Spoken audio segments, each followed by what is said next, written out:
العالمين والصلاة والسلام على سيد الأنبياء والمرسلين أما بعد فأعوذ بالله من الشيطان الرجيم بسم الله الرحمن الرحيم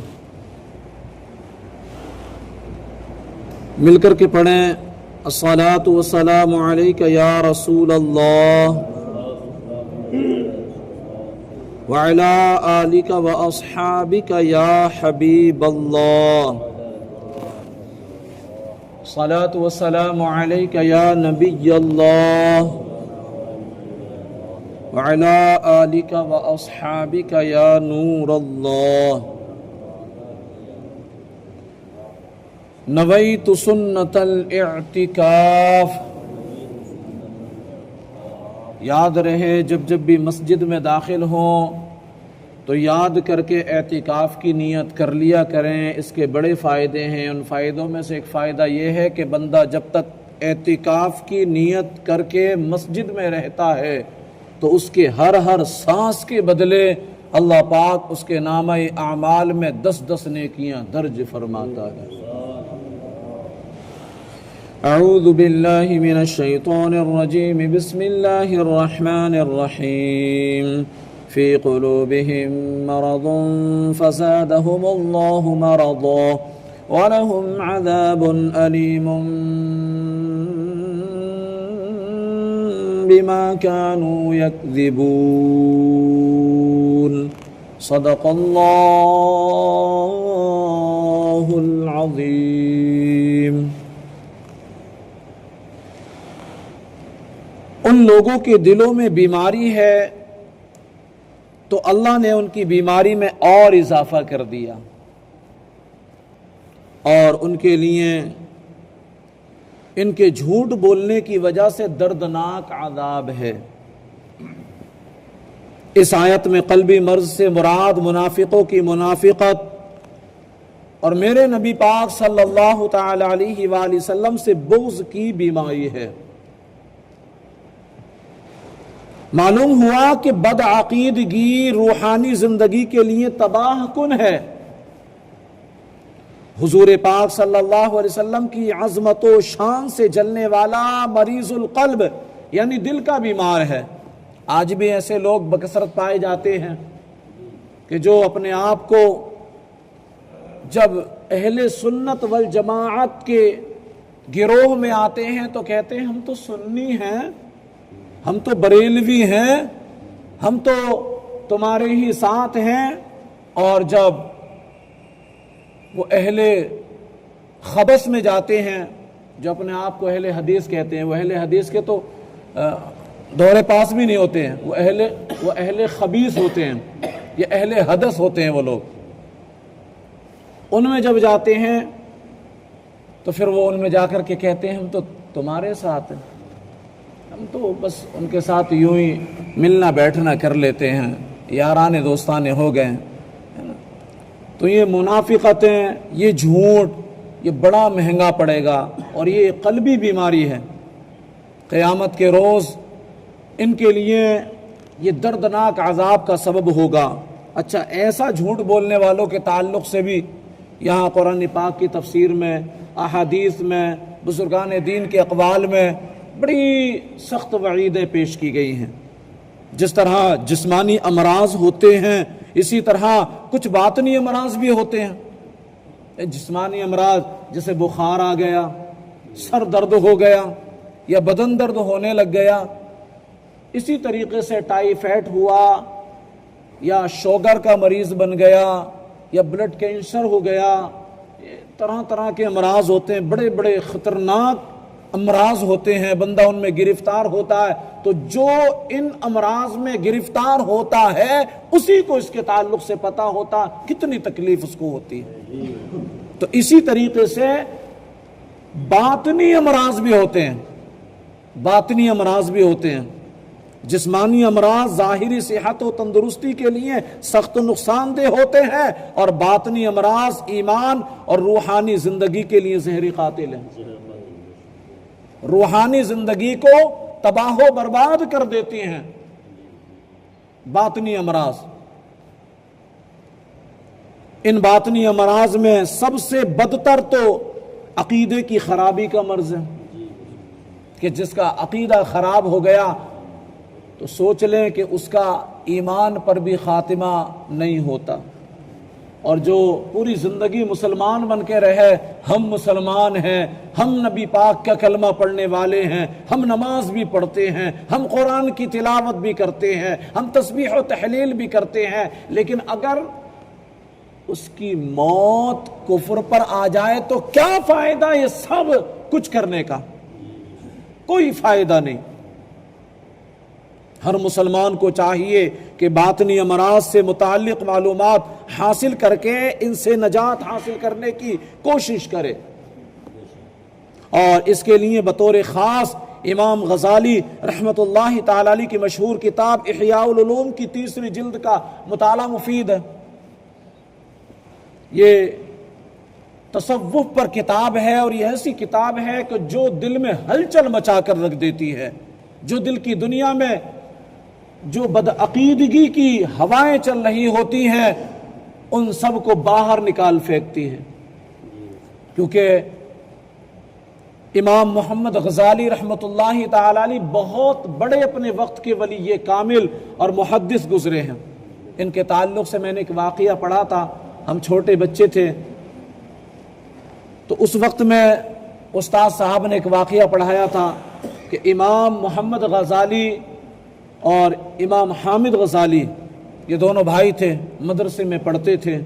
امام محمد غزالی بڑے تھے تو وہ امامت بھی کرتے تھے، اب جو چھوٹے بھائی تھے وہ ان کے پیچھے نماز نہیں پڑھتے تھے، تو اب یہ غزالی خاندان سے تعلق رکھنے والے امام محمد غزالی رحمۃ اللہ تعالی علیہ اپنی والدہ محترمہ سے آ کر کے شکایت کرتے ہیں، امی جان، چھوٹے بھائی جان میرے پیچھے نماز نہیں پڑھتے، لوگوں میں چیم گوئیاں ہونا شروع ہو گئی ہیں کہ دیکھو اپنے ہی بھائی اپنے بھائی کے پیچھے نماز نہیں پڑھتا۔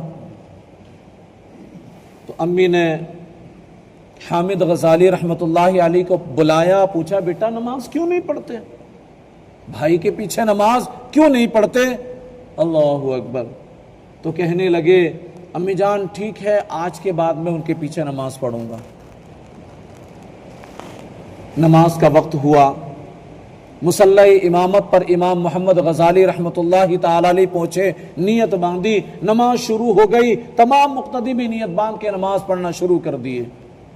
اب یہ ٹھیک امام صاحب کے پیچھے تھے چھوٹے بھائی امام محمد غزالی رحمۃ اللہ تعالی علیہ کے، اور پیچھے تو بہت ساری صفیں تھی۔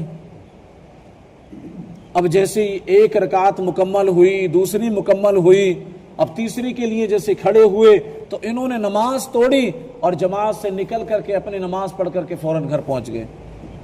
جب سلام پھیرا، جگہ خالی تھی، امام محمد غزالی رحمۃ اللہ تعالی علیہ کو بڑی شرمندگی ہوئی، اور لوگوں میں اب تو کھل کر کے چیم گوئیاں ہونا شروع ہو گئیں۔ یہ کیا معاملہ ہے بھائی، کیسی تربیت ہے، سمجھ میں نہیں آتا۔ اب یہ شرم سے اپنے منہ کو جھکائے، آنکھوں کو جھکائے، بارگاہ والدہ میں حاضر ہوتے ہیں اور عرض کرتے ہیں امی جان آپ آج تو ساری حدوں کو پار کر دیا گیا، آج تو ساری حدوں کو پار کر دیا گیا ہے۔ اس سے بہتر تو یہ تھا کہ امام حامد غزالی رحمۃ اللہ تعالی علیہ اپنی نماز پڑھ لیا کرتے، لیکن میرے پیچھے آج نماز پڑھنے کھڑے ہوئے، اور تیسری رکعت کے لیے جب کھڑے ہوئے تو نیت توڑی اور واپس آ گئے۔ اب تو والدہ کو بھی شک ہونے لگا، معاملہ کیا ہے؟ تفتیش کی، کہا بیٹا سچ بتاؤ معاملہ کیا ہے؟ تو امام حامد غزالی کیونکہ بچپن کے ہی عالم ایسا تھا کہ اللہ پاک نے آپ کی آنکھوں سے تمام پردوں کو ہٹا دیا تھا، اور ایسی نورانیت عطا فرمائی تھی، ایسی بصیرت عطا فرمائی تھی کہ وہ سب کچھ دیکھ لیا کرتے تھے۔ کہنے لگے والدہ محترمہ بات دراصل یہ ہے کہ میں اپنے بھائی جان کے پیچھے نماز پڑھنے کھڑا ہوا تھا، بھائی جان جب تک نماز پڑھ رہے تھے ان کا جی نماز میں تھا، تب تک میں ان کے پیچھے نماز پڑھتا رہا، اور جیسے ہی ان کا نماز سے ذہن ہٹا انہوں نے ایک مسئلے کے تعلق سے غور و فکر شروع کی، طلاق کا مسئلہ تھا، اور اس پر جیسے غور و فکر شروع کی تو وہ نماز سے میری نظر میں باہر ہو گئے، تو میں بھی نماز سے باہر ہو گیا۔ اللہ اکبر۔ تو والدہ محترمہ بھی کیونکہ پہنچی ہوئی تھی، وہ بھی کوئی عام عورت تھوڑی تھی، عام خاتون تھوڑی تھی، نبی پاک صلی اللہ علیہ وسلم کے گھرانے سے تعلق رکھنے والی، تو انہوں نے کہا بیٹا اگر تمہارے بھائی نماز پڑھتے ہوئے مسئلے میں غور و فکر کرنے لگے، آپ کی نظر میں وہ نماز سے خارج ہو گئے، نماز سے نکل گئے، اور آپ ان کو دیکھ کر کے نماز سے نکل گئے، تو آپ یہ بتائیں کہ آپ کب نماز میں تھے؟ آپ بھی تو نماز میں جی نہ لگا کر کے ان کے پیچھے پڑے ہوئے تھے۔ نماز اللہ کے لیے پڑھی جاتی ہے، نہ کہ دوسرے کے پیچھے پڑھ کر کے۔ بات سمجھ میں آ گئی تو وہ خاندان، وہ امام غزالی رحمۃ اللہ تعالی علیہ، ایسی کشف کی دنیا کے مالک، انہوں نے کتاب لکھی احیاء العلوم، اور یہ کئی جلدوں پر مشتمل ہے یہ کتاب۔ اس میں سے تیسری جلد ہے جس میں کہ جو ہے یہ تمام چیزوں کا ذکر ہے کہ آدمی کا باطن کیسا ہونا چاہیے، باطنی بیماریوں میں کیا کیا بیماریاں ہیں، جھوٹ بولنا کیسا ہے، اور جھوٹ کتنی تباہیوں کو لے کر کے آتا ہے۔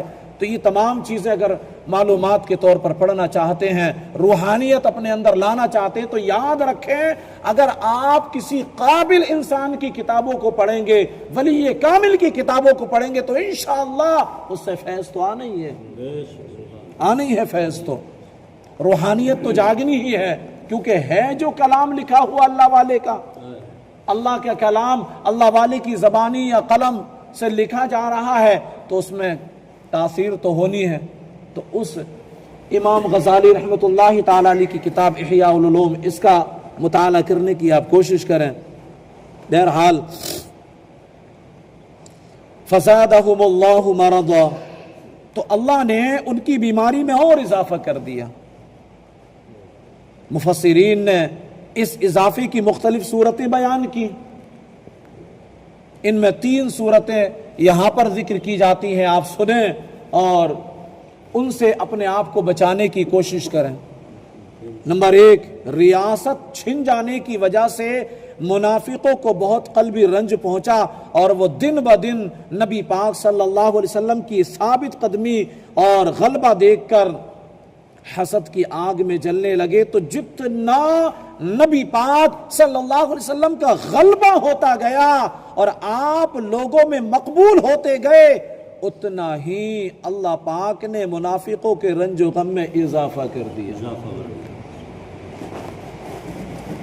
چین چھن جاتے ہیں جب آدمی کسی سے حسد کرتا، تو آج ہمارے یہاں پہ بھی ایسا ہوتا ہے نا کہ بھائی نے اگر تھوڑی ترقی کر لی نا، تو جو بھائی تھوڑا تنزلی میں رہ گیا، نیچے رہ گیا، وہ اس کو دیکھ کر کے جلنے لگتا، کہاں سے آ گیا جی، کہاں سے نہیں آیا، وہ کمال اس کا نہیں ہے، اللہ پاک نے اس کے مقدر کو جگا کر کے رکھا ہے تب آیا ہے، ورنہ تم کتنی کوششیں کرو، کتنی محنتیں کرو، بعض اوقات ہوتا یوں ہے کہ ایک بڑا بھائی ہے اور اس کی 5 6 7 اولادیں ہوتی ہیں، سب کماؤ پوت ہوتے ہیں، اور ایک چھوٹا بھائی ہوتا ہے، اس کے صرف 2 ہی بچے ہوتے ہیں اور بچیاں ہوتی ہیں سب، اور وہ بھی کماؤ پوت اتنے زیادہ نہیں ہوتے، لیکن جب اللہ پاک دینے پر آتا ہے تو ان کماؤ پوتوں والے بھائی کو اتنا نہیں دیتا جتنا کہ ان نہ کماؤ پوتوں والے بھائی کو دے دیتا ہے۔ تو یہ سب میرے رب عز و جل کے خزانے جس طرح کھل جائیں، جتنا ہمارے مقدر میں لگا ہے۔ آج لوگ پیسے کے پیچھے دوڑتے ہیں، بندروں کی طرح الٹی سیدھی چھلانگیں لگاتے ہیں۔ میں کہتا ہوں کہ اگر ہم سیدھے چلتے رہیں، رب عز و جل کی فرما برداری کے مطابق تجارت کریں، بزنس کریں، تو میرا مولا ہم کو دے گا جتنا ہماری قسمت میں ہے۔ ہمیں جدھر بھاگنا چاہیے تھا ادھر ہمارا رجحان نہیں ہے، اور جدھر نہیں بھاگنا چاہیے ادھر فل کوشش، دن اور رات بھاگتے رہتے ہیں۔ رزق دینے کا وعدہ میرے رب نے کیا ہے، میرے رب نے کیا ہے کہ تم کو بھوکا نہیں سلائے گا میرا رب، اور پھر اپنی اطاعت کا وعدہ کہ ہم اس کی اطاعت کریں اور کامیاب ہو جائیں، تو اس طرف رجحان ہی نہیں ہے۔ اچھا، دوسری بات یہاں فرمائی گئی کہ منافقوں کے دل کفر، بدعقیدگی اور میرے نبی پاک صلی اللہ علیہ وسلم سے عداوت و دشمنی سے بھرے ہوئے تھے۔ اللہ تعالیٰ نے ان کی ان چیزوں میں اس طرح اضافہ کر دیا کہ ان کے دلوں پر مہر لگا دی تاکہ کوئی وعظ، کوئی نصیحت ان پر اثر انداز نہ ہو سکے۔ یہ سب سے بڑی خباثت ہے، بدقسمتی ہے ان لوگوں کے لیے سب سے بڑی۔ اور تیسری بات، اور اس کو آپ سنیں کہ جیسے جیسے شرعی احکام اور نزول وحی میں اضافہ ہوا اور مسلمانوں کی مدد و نصرت بڑھتی گئی، ویسے ویسے ان کا کفر بڑھتا گیا، بلکہ ان کا حال تو یہ تھا کہ کلمہ شہادت پڑھنا ان پر بہت دشوار تھا، اور اوپر سے عبادات میں اضافہ ہو گیا اور جرموں کی سزائیں بھی نازل ہو گئیں، جس کی وجہ سے یہ لوگ بہت بے چین ہو گئے۔ ان کی بے چینی میں اضافہ ہی تو ہوتا چلا گیا۔ اچھا، بے چین وہی ہوتے ہیں جن کے دلوں میں منافقت ہوتی ہے، جن کے دلوں میں منافقت ہوتی ہے بے چینیاں انہیں ہوتی ہیں، اور جن کے دلوں میں نور ایمان داخل کر دیا جاتا ہے، اللہ اور اس کے رسول سے محبت کرنے والے ہوتے ہیں، ان کے چاہنے والوں سے محبت کرنے والے ہوتے ہیں، اللہ کی قسم ان کو تو سکون ہی سکون میسر کر دیا جاتا ہے۔ وَلَهُمْ عَذَابٌ عَلِيمٌ بِمَا كَانُوا يَكْذِبُونَ، اور ان کے لیے ان کے جھوٹ بولنے کی وجہ سے دردناک عذاب ہے۔ یہ منافقت، جھوٹ بول بول کر کے جو ہے نا وہ اپنے نفاق کو چھپاتے ہیں۔ دل میں کچھ ہوتا ہے، زبان پر کچھ ہوتا ہے، دل میں تو نبی پاک صلی اللہ علیہ وسلم کی دشمنی بسی ہوئی ہے اور زبان سے محبت کے دعوے کر رہے ہوتے ہیں۔ دل میں چھپا ہوتا ہے اہل سنت والجماعت سے دشمنی، اور ظاہر میں ہم بیان کر رہے ہوتے ہیں کہ ہم تو اہل سنت والجماعت ہی ہیں، ہم تو پکے والے اہل سنت والجماعت سے محبت رکھنے والے ہیں۔ اللہ تعالیٰ اور آخرت پر ایمان لانے کا جھوٹا دعویٰ کرنے کی وجہ سے ان کے لیے جہنم کا دردناک عذاب ہے۔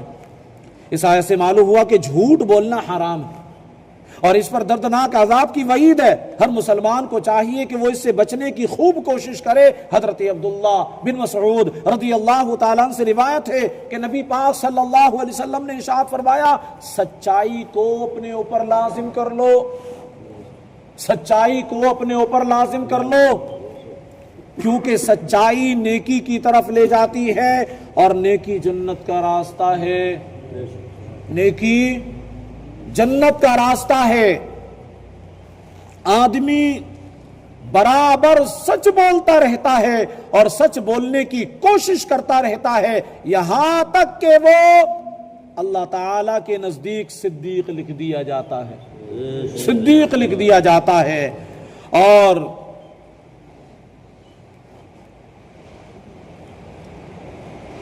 جھوٹ سے بچو، میرے نبی پاک صلی اللہ علیہ وسلم نے ارشاد فرمایا جھوٹ سے بچو، کیونکہ جھوٹ گناہ کی طرف لے جاتا ہے اور گناہ جہنم کا راستہ دکھاتا ہے۔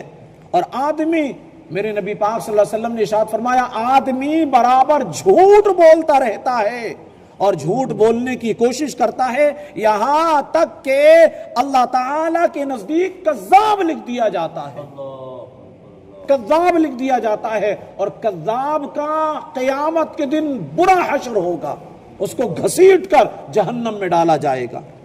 حضرت انس رضی اللہ عنہ سے روایت ہے کہ نبی پاک صلی اللہ علیہ وسلم نے ارشاد فرمایا، جو شخص جھوٹ بولنا چھوڑ دے اور وہ باطل ہے، جھوٹ بولنا چھوڑ دے اور وہ باطل یعنی جھوٹ چھوڑنے کی چیز ہے، اس لیے جنت کے کنارے میں مکان بنایا جائے گا۔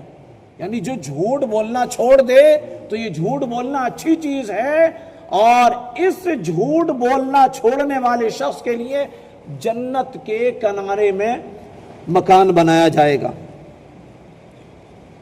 تو ہمیں چاہیے کہ ہم جھوٹ کو بالکل چھوڑ دیں اور سچ کو اپنائیں، منافقت سے دور رہیں، اور جو منافقین ہیں ان سے بھی دوستی نہ کریں، کیونکہ بندہ جس کے ساتھ اٹھنا بیٹھنا کرتا ہے رنگ اس کا چڑھتا ہے۔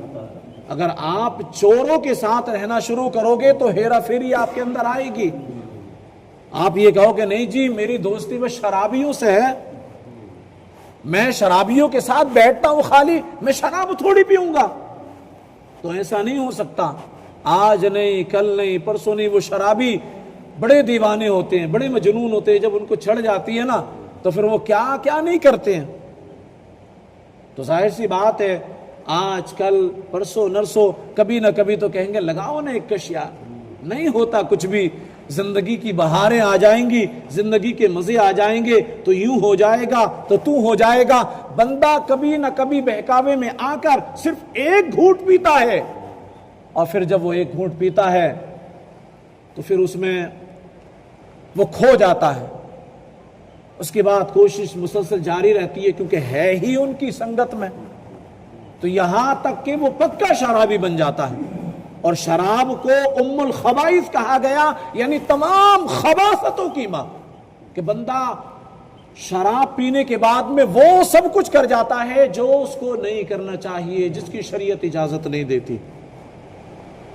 تو ہمیں نیکوں کی صحبت اختیار کرنا ہے۔ اللہ کے رسول کا فرمان، تم دنیا میں جس سے محبت کرو گے قیامت کے دن تمہارا حشر اسی کے ساتھ ہوگا۔ نیت فرما لے کہ انشاءاللہ عاشقان رسول ہی کی صحبت اختیار کریں گے، انہی سے محبت کریں گے، انہی کی محفلوں میں بیٹھیں گے، اور انشاءاللہ اس نیت کے ساتھ کہ قیامت کے روز میرا مولا ان کے صدقے میں ہمارے بیڑوں کو پار لگا دے۔ الحمدللہ رب العالمین، والصلاة والسلام علی سید الانبیاء والمرسلین۔ یا رب مصطفیٰ رسول کریم صلی اللہ علیہ وسلم کے واسطے ہمارے والدین کی، ہمارے استاد و پیر کی، اور ساری امت مسلمہ کی مغفرت فرما دے۔ اے اللہ، کلام مقدس کی تلاوت کی، اس کا ترجمہ بیان کیا، اس کی تفسیر بیان کی، مولا کلام مقدس کی اس ترجمہ و تفسیر بیان کرنے کو اپنی بارگاہ میں قبول فرما لے۔ اے اللہ، اس کی پوری ہدایتیں عطا فرما دے، اس کے فیوز و برکات سے ہمیں مالا مال کر دے۔ اے اللہ، کلام مقدس کی تلاوت کی برکت سے ہماری جملہ پریشانیاں دور کر دے۔ اس محفل کی میں بیٹھنے کی برکت سے مولا آزمائشوں کو ہماری دور کر دے، تنگ دستیوں کو دور کر دے، بے روزگاریوں کو دور کر دے، بے اولادیوں کو دور کر دے، بیماریوں سے چھٹکارا دے دے۔ اے اللہ، گھریلو ناچاقیاں دور فرما دے۔ اے اللہ، ہمارے پڑوس میں امن، محبت اور اخوت قائم فرما دے، آپس میں ایک دوسرے کے ساتھ خوب گھل مل کر رہنے والا بنا دے، ایک دوسرے کے ساتھ محبتیں بانٹنے والا بنا دے۔ اے اللہ، ہم سب کو منافقوں سے دور رہنے والے بنا دے، عاشقان رسول کی سنگت اختیار فرمانے والا بنا دے۔ اے اللہ، ہم سب کو سچا مومن مسلمان بنا دے، ہمارے ایمان میں مولا اضافہ عطا کر دے، ہمارے ایمانوں کو مضبوط کر دے، ہمارے سینوں کو نور ایمان سے منور فرما دے۔ اے اللہ، رسول پاک صلی اللہ علیہ وسلم کی محبت کا ہمارے سینوں کو مدینہ بنا دے۔ اے اللہ، ہماری ان دعاؤں پر اپنے محبوب کریم رؤوف الرحیم صلی اللہ علیہ وسلم کے صدقے طفیل رحمت کی نظر فرما دے۔ سبحان ربک رب العزت عما یصفون وسلام علی المرسلین والحمد للہ رب العالمین۔ لا الہ الا اللہ محمد الرسول اللہ صلی اللہ علیہ وسلم۔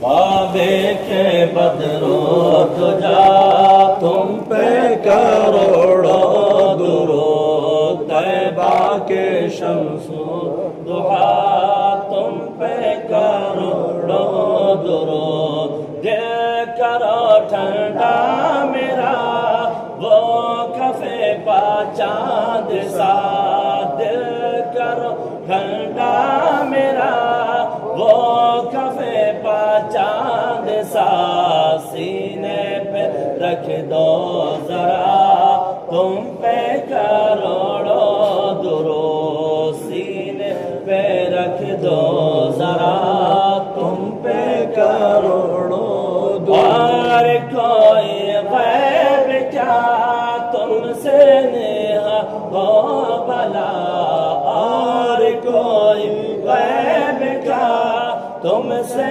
نیہا ہو بھلا، جب ناخودائی چھپا تم پہ کروڑوں درود، جب ناخودائی چھپا تم پہ کروڑوں کام بولے لیجئے تم کو جو راضی کرے کام بولے لیجئے تم کو جو راضی کرے ٹھیک ہونا میرا رضا تم پہ کروڑوں درود ٹھیک ہونا میرا رضا تم پہ کروڑوں درود کعبے کے بدرو دجا تم پہ کروڑوں درود طیبہ کے شمس و ضحیٰ تم پہ کروڑوں درود الصلاة والسلام عليك يا رسول الله الصلاة والسلام عليك يا حبيب الله الصلاة والسلام عليك يا نبي الله وعلى آلك وأصحابك يا نور الله صلى الله تعالى عليه وسلم يا رسول الله انظر حالنا يا حبيب الله اسمع قالنا إن